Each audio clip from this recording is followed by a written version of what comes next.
الحمد لله رب العالمين والصلاة والسلام على سيد الأنبياء والمرسلين أما بعد أعوذ بالله من الشيطان الرجيم بسم الله الرحمن الرحيم لقد كان لكم في رسول الله أسوة حسنة صدر محترم اسٹیج پر تشریف فرما معزز علماء کرام مہمانان اعظام نیز حاضرین مجلس اور عقب میں تشریف فرما خواتین حضرات، یہ مجلس سیرت النبی کے عنوان سے منعقد ہوئی ہے اور رفیق محترم حضرت مولانا انعام الحسن صاحب قاسمی دعوت برکاتہم نے شعر بھی مداح رسول فیضی صاحب کا اس کی پیشانی بھی لکھا کہ جھلستی دھرتی نے جب دعا کی تو موسم لالا زار اترا، جھلستی دھرتی نے جب دعا کی تو موسم لالا زار اترا، فرا سے فارا میں آرزو سے کرم پہ کابشار اترا۔ اس دنیا میں بہت سے مصلحین، ہادی، رہبر، قائدین اور بانیان مذہب آئے ہیں، ہر ایک نے اپنے اپنے وقت میں دنیا میں بھولے بھٹکے انسانوں کی رہبری کا فریضہ انجام دیا ہے، لیکن جناب رسول اللہ صلی اللہ علیہ وسلم سے پہلے جو بھی اس روئے زمین پر آیا وہ جانے ہی کے لیے آیا تھا، اور خاتم النبیین جناب رسول اللہ صلی اللہ علیہ وسلم جو تشریف لائے وہ تا صبح قیامت رہنے ہی کے لیے تشریف لائے تھے۔ روئے زمین پر جتنے بھی ہادی اور مصلح آئے، اگر یہ دیکھا جائے کہ ان کی زندگی کا کتنا حصہ ہم تک پہنچا، یہ دیکھا جائے کہ ان کی دعوت و تبلیغ تمام نسل انسانی کے لیے تھی، اور یہ دیکھا جائے کہ ان کی زندگی کے نشیب و فراز ہم تک کتنے مستند طریقوں سے پہنچے ہیں۔ خلاصہ یہ ہے کہ کسی ہادی اور رہبر کو اسوہ اور نمونہ بنانے کے لیے کم از کم 3 باتوں کا ہونا ضروری ہے۔ ایک تو یہ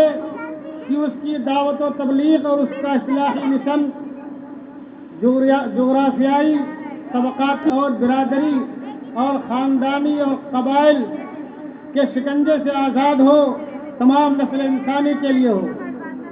دوسری چیز یہ ہے کہ اس کی زندگی انسان کی زندگی کے تمام گوشوں کا احاطہ کرتی ہو، صبح سے لے کر شام تک اور شام سے لے کر صبح تک، ماں کے پیٹ میں آنے سے لے کر کے زمین کے گود میں جانے تک تمام مراحل کا احاطہ کرتی ہو۔ تیسری چیز یہ ہے کہ اس مصلح اور ہادی کی زندگی ہم تک بہت ہی معتبر ذرائع سے پہنچی ہو۔ دنیا رنگ و بو میں بہت سے مذاہب ہیں، اور ان مذاہب کے جو پیشوا اور قائد تھے، اگر ہم ان کی زندگی کا تجزیہ کریں گے یا ان کی دعوت و تبلیغ کا تجزیہ کریں گے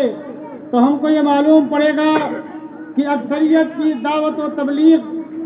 جملہ نسل انسانی کے لیے نہیں تھی، بلکہ کسی خاص قبیلے کے لیے، کسی خاص خطے کے لیے تھی۔ چنانچہ روئے زمین کا جو سب سے بڑا مذہب اس وقت ہے عیسائیت، آپ جب بائبل کا مطالعہ کریں گے تو آپ کو جگہ جگہ ملے گا کہ اے ربی، اے اسرائیل کے بادشاہ آداب، کہیں آپ کو یہ ملے گا کہ اے ربی تم کو اسرائیل کی بادشاہت دی گئی۔ اور خود بائبل میں حضرت عیسیٰ علیہ السلام کا یہ قول منقول ہے جو انہوں نے اپنے حواریوں سے کہا تھا کہ غیر قوموں کی طرف مت جانا، غیر قوموں کی طرف مت جانا۔ اور ایک جگہ آپ کا یہ قول اور منقول ہے کہ میں تو بنی اسرائیل کی کھوئی ہوئی بھیڑوں کی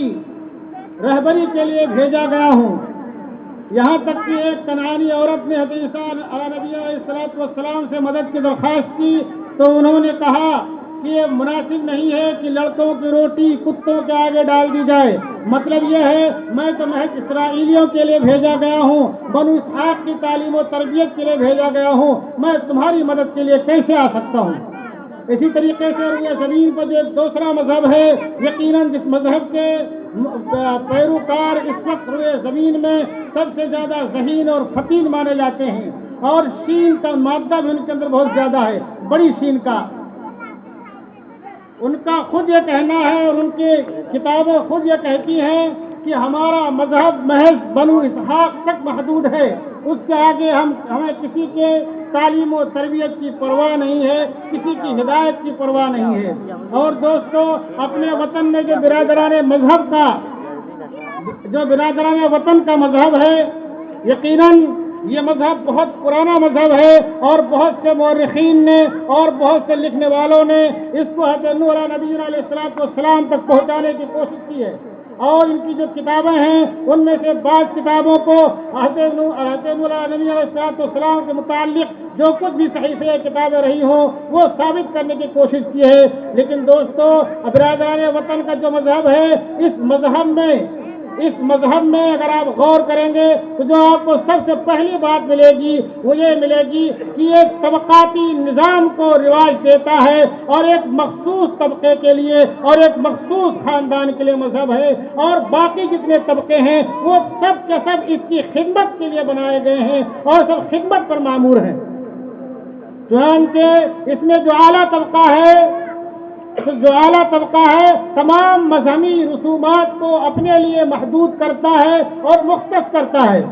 کسی دوسرے کو اس کے مذہبی رسومات کی ادائیگی میں دخل دینے کا یا اس کو بجا لانے کا کوئی اختیار نہیں ہے۔ یہاں تک کہ اس کے جو عبادت خانے ہیں، جو نیچی ذات کے لوگ ہیں، ان عبادت خانوں میں ان کو داخلے کی گنجائش نہیں ہے۔ اور دوستو، یہاں تک کہ ان کے جو مذہبی اشلوک ہیں اور جو مذہبی کتابیں ہیں، ان کتابوں کو اور ان اشلوکوں کو نیچی برادری کے لوگوں کو سننے کا بھی حق نہیں ہے۔ اگر کوئی نیچی ذات والا سننا چاہے تو ان کی کتابوں میں لکھا ہوا ہے کہ اس کے کان میں سیسا پگھلا کر کے ڈال دیا جائے۔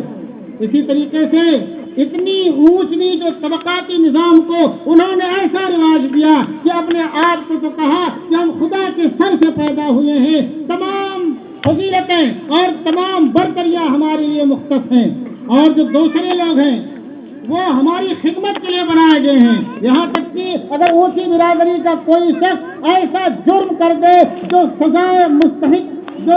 موت کے دینے کے لائق ہو، پھر بھی اس کا خالی سر مونڈ کر کے چھوڑ دیا جائے گا۔ اور نیچی برادری کا اگر کوئی آدمی کسی کو لکڑی اٹھا لے تو اس کا ہاتھ کاٹ دیا جائے گا، کسی کے اوپر لاٹ لگا دے تو اس کی ٹانگ کاٹ لی جائے گی، اور اگر کسی اعلیٰ تعلیم کے فرزند کو اعلیٰ طبقے کے فرزند کو تعلیم دینے کا دعویٰ کرے تو کھولتا ہوا تیل اس کے منہ میں اڑیل دیا جائے گا۔ یہاں تک کہ کوے چیل بلی کتے ان کو مارنے پر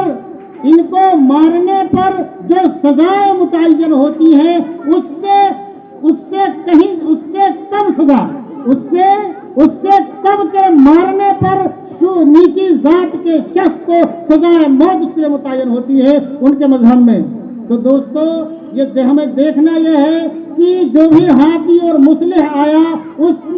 کی دعوت و تبلیغ تمام نسل انسانی کے لیے تھی یا خالص کسی مخصوص علاقے اور مخصوص طبقے اور مخصوص خاندان کے لیے تھی؟ تو دوستو، عیسائیت جو ہے اور یہودیت جو ہے وہ جیسا کہ میں نے بتایا وہ بنو اسرائیل تک محدود ہے، اور اسی طریقے سے اب جو برادران وطن کا مذہب ہے وہ بھی محض خاندان تک مذہبی رسومات محدود ہیں، اور باقی تمام کے تمام لوگ ان کے ہر کارے اور کارندے ہیں۔ اب آئیے جناب رسول اللہ صلی اللہ علیہ وسلم کے دربار میں اور آپ کی زندگی کا مطالعہ کیجئے۔ دوستو، جناب رسول اللہ صلی اللہ علیہ وسلم کی سیرت کے تعلق سے جاننا چاہیں گے تو قرآن آپ کو بتائے گا وَمَا أَرْسَلْنَاكَ إِلَّا كَافَّةً لِلنَّاسِ، اے محمد ہم نے تم کو تمام نسل انسانی کے لیے بنا کر کے بھیجا ہے، بشیرا و نذیرا، کہ تم خوشخبری سنانے والے ہو اور ڈرانے والے ہو۔ اور قرآن دوسری جگہ کہے گا وَمَا أَرْسَلْنَاكَ إِلَّا رَحْمَةً لِلْعَالَمِينَ،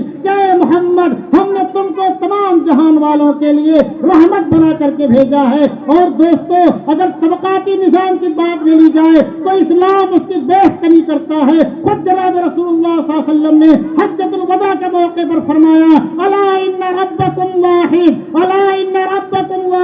واباکم واحد لا فضل لعربی على عجمی ولا لعجمی على عربی ولا لأسود على أحمر ولا لأحمر على الوضع الا بالتقوى. دوستو یہ جو لوگ طبقاتی نظام کو رائج کیے ہوئے ہیں اور پوری دنیا کو اپنے شکنجے میں کسے ہوئے ہیں، انہی میں کا ایک شخص ہے جس کو دنیا ایچ جی ویلز کے نام سے جانتی ہے، بہت بڑا رائٹر ہے. اس کا جب قلم چلتا ہے رسول اللہ کی زندگی کے تعلق سے تو ایسے کلومیٹر چلاتا ہے دوستو کہ آپ اس کو پڑھ نہیں پائیں گے، اگر اس کو بولا جائے تو آپ سن نہیں پائیں گے. لیکن جب وہ رسول اللہ کی زندگی کے ان کلمات کو نقل کرتا ہے جو آپ نے حجۃ الوداع کے موقع پر ارشاد فرمائے تھے، تو اب یہ کہنے پر مجبور ہو جاتا ہے کہ روئے زمین پر نسل انسانی نے جتنے بھی ہاتھی اور مسلح آئے کسی نے ایسا نعرہ نہیں لگایا، اور اگر کسی نے ایسا نعرہ لگایا تو اس کا نعرہ اور اس کی تمام جد و جہد ناکام ہو گئی.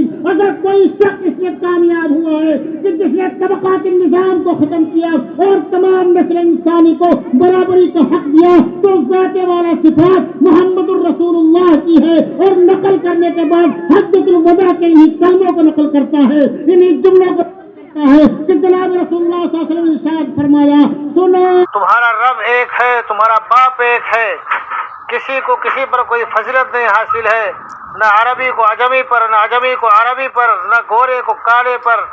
اور نہ کالے کو کسی گورے پر. فضیلت حاصل ہے تو تقویٰ کی بنیاد پر فضیلت حاصل ہے. تو دوستو ہمارے برادران وطن کا جو مذہب ہے اور اس کا تجزیہ کرتے ہیں کہ ان کے ہم مذہبی رسومات وہ ادا کرے گا جو اپنے آپ کو کہتا ہے کہ ہم خدا کے سر سے پیدا ہوئے ہیں. بتاؤ ایسا مذہب اور اس مذہب کے قائد اور مسلح کیا ہمارے لیے نمونہ ہو سکتے ہیں؟ ہرگز نہیں. اور رسول اللہ کے دربار میں آپ نے کیا فرمایا؟ آپ نے کہا جو سب سے اہم عبادت ہے نماز، جو سب سے اہم عبادت ہے نماز. اس کے تعلق سے آپ نے کیا فرمایا کہ نماز امامت کا حق اس کو ملے گا جو سب سے زیادہ متقی اور پرہیزگار اور متورع ہے. یہی وجہ ہے دوستو کہ اسلام نے جو مذہب پر کسی شخص کی اجارت داری کو قائم نہیں رکھا. یہی وجہ ہے اگر آپ تاریخ کا مطالعہ کریں گے تو آپ کو معلوم پڑے گا کہ پہلی صدی کے بعد جن لوگوں نے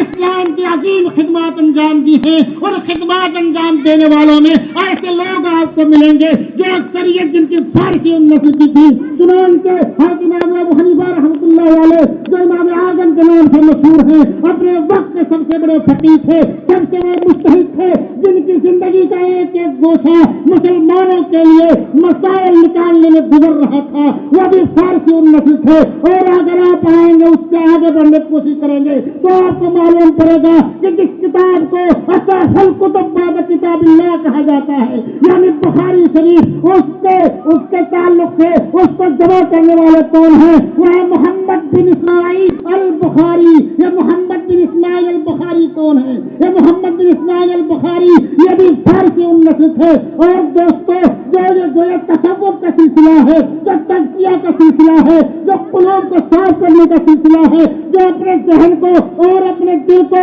تمام معبودان باطل سے اور تمام غلط راستوں سے ہٹا کر کے ایک اللہ پلہ کر کے اکٹھا کر دینے کا اور جمع کر دینے کا طریقہ ہے، اس کو تصوف کہا جاتا ہے. اس کے 4 سلسلے ہیں اور ان 4 سلسلوں کا جب منتہا بنتا ہے اور جو کری جا کر کے پھر حضرت علی مرتضیٰ تک پہنچتی ہے، جو سب سے بڑا مرکز بیچ میں آتا ہے چاروں کا، وہ خواجہ حسن بصری ہے. یہ بھی عجمی تھے، عربی نہیں تھے. تو دوستو جناب رسول اللہ صلی اللہ علیہ وسلم نے خطبہ حجۃ الوداع کے موقع پر بالکل واضح کر دیا کہ نسل انسانی میں ہر شخص برابر ہے، کسی کو کسی پر کوئی فضیلت نہیں حاصل ہے. اگر کسی کو فضیلت حاصل ہے تو میں تقویٰ کی بنیاد پر حاصل ہے. ہمارے برادران وطن کا جو مذہب ہے کہ سارے مذہب کے سارے رسومات کے ٹھیکیدار ہم ہیں. مسلمانوں غور کرو، تم اگر اسلام میں بھی یہی بات ہوتی تو آج تم مسلمان نہ ہوتے. اگر اسلام میں یہی بات ہوتی تو مشرقی ہندوستان کے لوگ مسلمان نہ ہوتے. اگر اسلام میں یہ بات ہوتی تو مغربی ہندوستان کے لوگ مسلمان نہ ہوتے. مسلمانوں غور کرو، 5ویں 6ویں صدی ہجری کی تاریخ کا مطالعہ کرو کہ ہندوستان پر جب کفر